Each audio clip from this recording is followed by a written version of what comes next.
জালুকবাৰীত সাংবাদিকৰ নামত ধন দাবী আৰক্ষীৰ ওচৰত এজাহাৰ দাখিল ভুক্তভোগীৰ দুই অভিযুক্ত তৌফিক উদ্দিন আহমেদ আৰু অংকুৰ ডেকাৰ বিৰুদ্ধে এজাহাৰ দাখিল কৰিছে পৰিয়ালে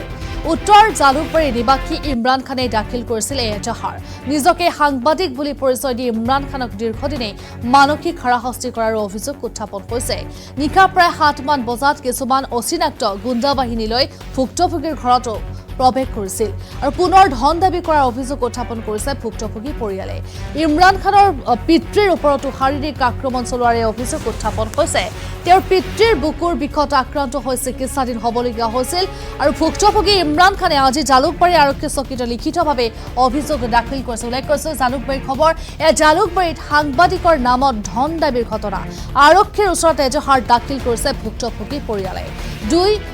ইতিমধ্যে উল্লেখ কৰিছো যে দুই অভিযুক্ত ক্ৰমে নামসমূহ উল্লেখ কৰিছো তৌফিক উদ্দিন আহমেদ আৰু অংকুৰ ডেকাৰ বিৰুদ্ধে এতিয়া এজাহাৰ দাখিল কৰিছে ভুক্তভোগী পৰিয়ালে উত্তৰ জালুকবাৰীৰ নিবাসী ইমৰান খানে দাখিল কৰিছে এজাহাৰ আৰু ইতিমধ্যে নিজকে এগৰাকী সাংবাদিক বুলি পৰিচয় দি ইমৰান খানক দীৰ্ঘদিনৰে পৰা এনেধৰণে মানসিক ভাৱে হাৰাশাস্তি কৰাৰ যি অভিযোগ উত্থাপিত হৈ আহিছিল আৰু নিশা প্ৰায় 7 মান বজাতে কিছুমান অচিনাক্ত গুণ্ডা বাহিনীৰ লগত লৈ ভুক্তভোগীৰ গৃহত প্ৰৱেশ কৰিছিল পুনৰ ধন দাবী কৰাৰ অভিযোগ উত্থাপন কৰিছে ভুক্তভোগী আৰু ইতিমধ্যে ইমৰান খানৰ পিতৃৰ ওপৰতো শাৰীৰিকভাৱে আক্ৰমণ চলাইছিল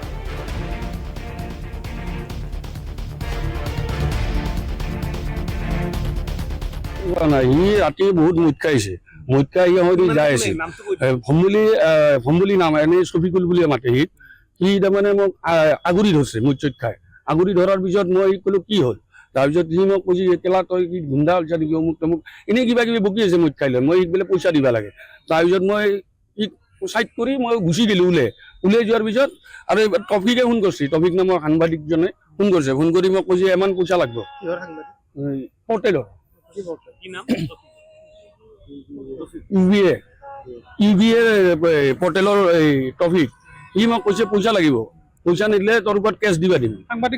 সাংবাদিকজনে কৈছে নিদিলে তোৰ ওপৰত কেছ দিবা দিম কেছ দিব দি কিনে তোক জেলত পঠাম এনেকুৱা কৈ কিনে মোক পুৰা ভয় খুৱাই আছে তাৰপিছত আহিছে এতিয়া বোলে কেছ দিব গৈছে বোলে মোৰ ওপৰত বিনা অজুহাতত বিনা অজুহাত কি একোতো প্ৰুফ নাই যদি কিবা প্ৰুফ আছে তো মোক সিহঁতে ধৰিব পাৰে ঘটনাটো মোৰ ঘৰৰ আগতে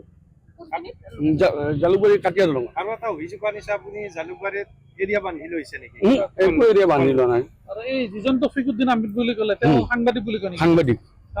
সাংবাদিক বুলি পইচা খুজিছে কিমান ডিমাণ্ড কৰিছিলে 10,000 টকা দিম 10,000 টকা দিব মান্থলি লাগে না কি তাৰমানে যেতিয়া ফোন কৰিব তেতিয়া দিব লাগিব পইচা নিদিলে কি কৰিম পইচা নিদিলে নিউজ কৰিম বুলি কৈছে আগে পিছে এনেকা মই একবাৰে দিয়া গৈছিল কিমান দিছিলা একবাৰ কিবা 2-3 হাজাৰ টকা নিছে মোক ধমকি দি লৈ যায় কি কিবা এজাহাৰ আছে তাত দিয়া কথা মই এখন এজাহাৰ দিম